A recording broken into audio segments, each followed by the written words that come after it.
Hi everyone! I have been asked how to prepare soya chunks before we put them in our favorite curry. Let's jump right into the process.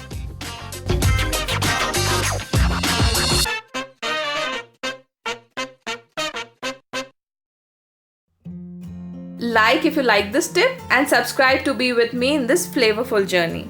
Start with taking almost 3/4 pan of water and let it boil. We take so much water as the soya chunks will increase in size after boiling. While the water starts to boil, add 1 teaspoon of salt. Water has now boiled. To it, add about 1 cup full of dry soya chunks. Now reduce the flame to medium and cover for about 5 minutes. Switch off the flame and remove the lid. I will poke my fork into one, and if it slides easily into the middle, your chunks are done. Not done to be put into the gravy yet. For the next step, strain the water away. Take all the strained chunks and a bowl. Now what we need to do is to squeeze out all the water from the chunks. This step is important so that when you drop them in the gravy, it will soak all the tasty gravy into it.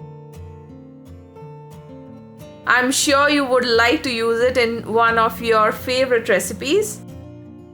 I have one for you, and you could let me know your favorite dish with soya chunks. We will meet again in another buzzing ideas.